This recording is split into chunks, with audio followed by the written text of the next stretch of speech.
All right, so today we're going deep on this idea that just knowing stuff isn't enough for a really fulfilling life. Yeah, you've given me a whole stack of Jane Roberts and Seth to dig into. Exactly. We're talking Seth Speaks, The Nature of Personal Reality, even those early session transcripts. It spans decades of their philosophy. It's amazing. It is, and what I'm really curious about is how Seth doesn't treat reincarnation like just this simple cycle of life, then death, then repeat. Right. It's not just round and round. It's more like he's saying it's this self-driven course catalog for your soul. Oh, I like that. Yeah, like you're actually the one picking out the life you want to experience. Choosing those specific challenges and lessons to help you grow. Exactly. So it's not being passively assigned a life. It's about actively choosing the experiences that'll help you evolve. And he even takes it further in Seth Speaks. Oh, right? yeah. Your inner self is meticulously going through potential lives, Wow. evaluating everything from the time period and the environment. Like what else? Even personality traits and like what kind of obstacles will be there. It's like building the perfect syllabus. It is. It's like picking the perfect curriculum to study exactly what you want. Okay, but if we're choosing all these challenges, then why don't we remember them when we get here? Right. It's like showing up for a pop quiz with no chance to study. Exactly. Well, Seth talks about that directly. He does. Yeah, he says it's like a self-imposed amnesia, Oh.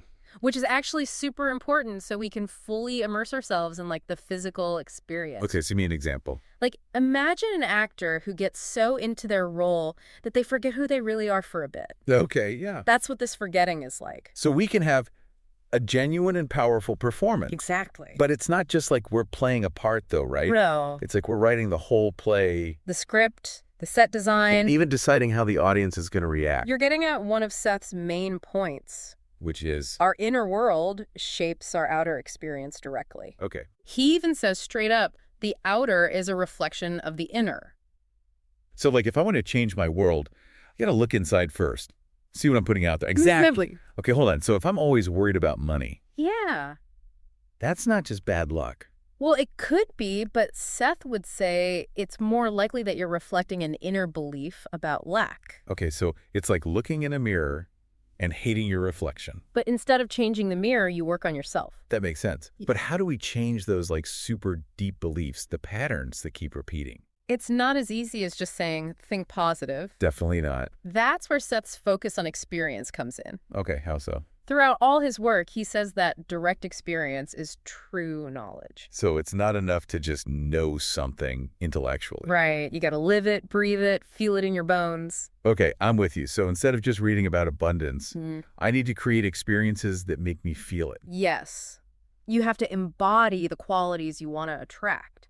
Not just think about them. I like how in the Education of Oversoul 7, he talks about abundance coming from experience itself. He says, they are your abundance and sustenance. It's like he's saying the universe's richness isn't something separate from us. We tap into it by what we do and the experiences we have. So instead of looking for answers only in books, we should be out there living the questions. That's a great way to put it. Embrace the unknown and let life teach you. I like that, but what about when life includes death? Does the learning just stop? Well, Seth has some really interesting ideas about that, too. Does he say we just stop learning? Not at all. He says we keep changing after death. So we're still evolving? Yeah, just like we do while we're alive. Really? He even compares it to how kids insist they'll never change their minds about things. But then they grow up. And realize things are more complex. Okay, so our consciousness doesn't just disappear. No, it keeps evolving even after our physical body's gone. So death isn't an ending. It's just transitioning into a different state of being. And the journey keeps going.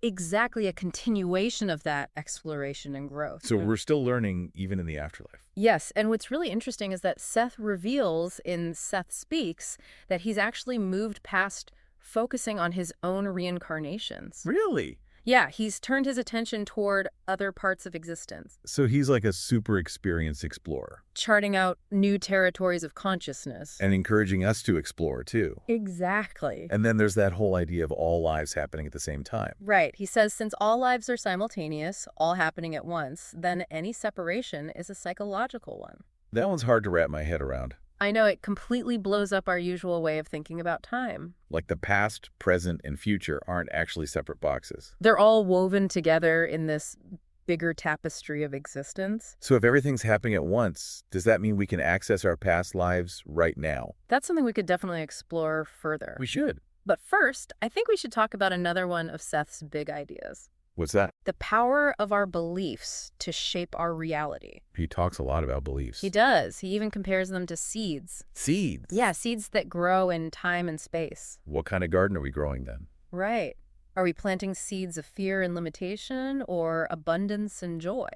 It's like that powerful statement he makes. Which one? Your beliefs grow as surely in time and space as flowers do. It's true.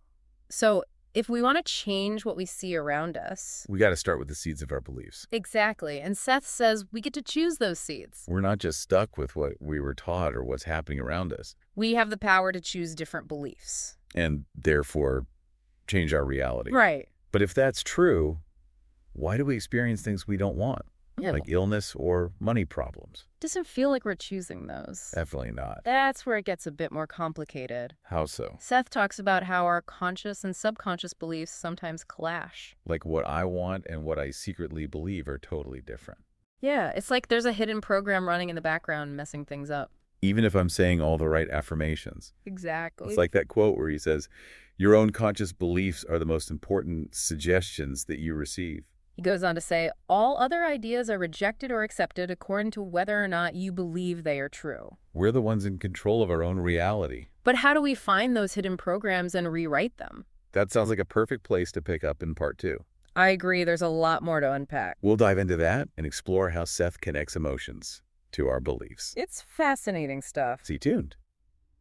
Welcome back. So last time, we were starting to untangle this idea of beliefs and how they shape our reality. It's wild to think we could be sabotaging ourselves with these hidden programs. And running totally counter to what we think we want. Yeah, it takes a minute to really understand it. It does. But Seth actually gives us some pretty good tools for finding and changing those subconscious beliefs. He does.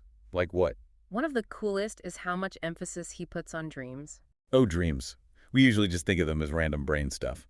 Right, but Seth sees them as a direct connection to our deeper selves. Oh, wow. Okay. He says dreams use this whole symbolic language Okay. that gives us a glimpse into the beliefs and motivations we're not even aware of. So it's not about like every detail being literally true. Right. It's more about the feelings the dream gives you. And the themes that keep popping up. Exactly. And the symbols that really speak to you personally. So it's like we have this secret decoder ring for our subconscious. That's a great way to put it. But what about those big emotions that come up sometimes? In dreams. In dreams and just in life, too. The ones we try to hide away. Especially the ones we call negative. Like anger or fear or sadness. Yeah, Seth actually wants us to rethink how we see all emotion. Really? He doesn't think of them as good or bad. No? He says they're powerful energy. Part of experiencing life fully. So it's not about conquering our emotions. More like they're messengers or guides. Giving us important info. Exactly. He even says, the emotions come closer than anything else to the vividness of inner data. Wow. They're like this hotline to our intuition. Telling us what we need and desire. And what beliefs might be blocking us. That makes sense, actually. When I try to ignore my feelings, they just come back stronger.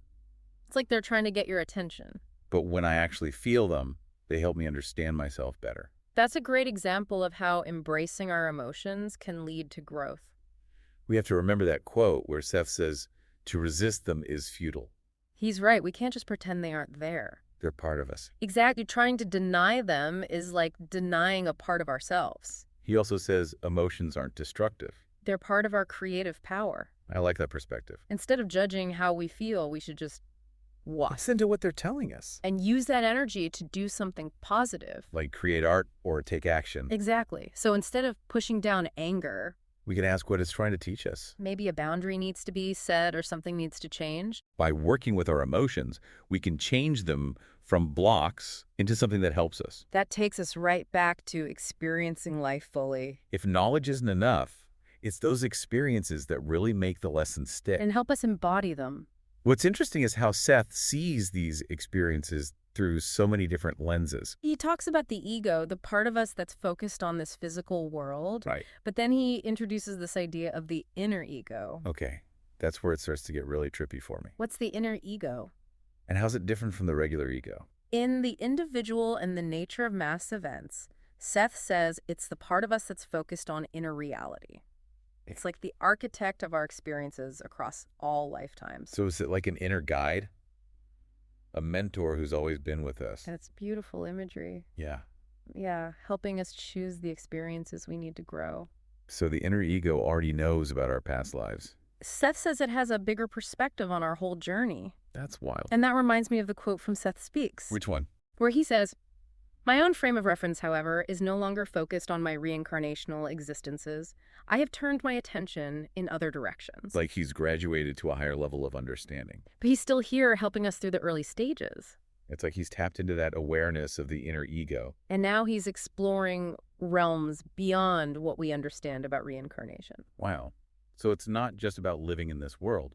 We can expand our consciousness to include those inner dimensions too. Seth's always encouraging us to do that. Use our imaginations, our dreams, even out-of-body experiences, To explore those inner landscapes. and tap into that greater awareness. He says those inner journeys actually affect our physical reality too. Like a loop, our inner world shapes the outer, and then that feeds back to the inner. It's a constant cycle of creation. Like when he says, you form the camouflage world or appearances with the same part of you that breathes. We're shaping our reality with every breath. That's powerful. It shows the connection between all parts of our being. But if we're all creating our own realities, then why is there so much suffering?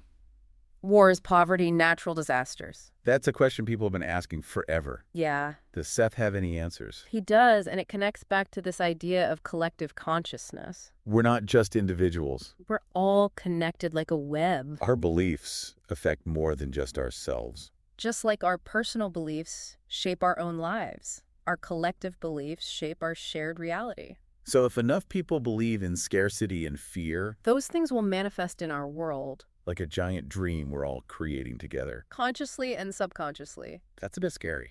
It is, but it also means we can change things. By changing our own beliefs. We can shift that collective dream towards something better. More peace, harmony, and abundance. Exactly. Seth says we all have a role to play in creating that world. It's not about running away from the world. It's about being in it, consciously. Understanding our responsibility to the whole. That's a message worth remembering, and speaking of messages, I think we're at a good stopping point for this part. we've covered a lot, but there's still more to explore. Next time we'll dive into Seth's take on death and how it connects to living fully. And his ideas about the eternal nature of our being. The infinite possibilities beyond this physical existence. It's going to be fascinating. Stay with us. Okay, so welcome back to our Seth deep dive. We've gone through reincarnation, beliefs, emotions, even that camouflage world idea. Yeah, where our perceptions actually shape things. Right. But there's one big piece we haven't really talked about yet. What's that? Death. Yeah, the ultimate mystery. It seems like it goes against this whole idea of experiencing life now. If we're always getting ready for the next life, are we even really here in this one? It's a tricky question. But Seth's view of death is definitely not what we usually hear. He doesn't see it as the end. More like walking through a door into a different way of being aware. Right, in Seth Speaks, he even says death is a change in the focus of consciousness. Okay, but what happens to us? To who we are? Our personality merges back into that larger self. Like the soul or oversoul or whatever you want to call it. Right. Do we lose all our individuality, though? Everything we learned and experienced just gone? That's natural to wonder, but Seth says no. Oh, good. He uses a really nice example in Seth Speaks to explain it. Okay, what is it? He compares the personality and the entity to a son and a father. Okay. The son's still himself, but he's part of a bigger family. So we're still us, but part of something much faster. Yeah, it's not like disappearing, it's more like graduating. We move on, but we keep everything we learned. Exactly, and in the nature of the psyche, Seth even says that inner ego, The part outside of time. yeah, that part already knows about all our past lives. Yeah. So a part of us already gets what's beyond this physical life. It's pretty mind-blowing when you think about it. It is. It reminds me of that Seth quote. You must look inward with as much wonder as you look outward, and then the two worlds merge. So true. We don't have to reject this world to see the bigger picture. And then in dreams, evolution, and value fulfillment, Seth takes it even further with conscious projection. The idea that we can leave our bodies and explore other dimensions. Whoa, so we could be interdimensional travelers. It's like we have that potential hidden inside us.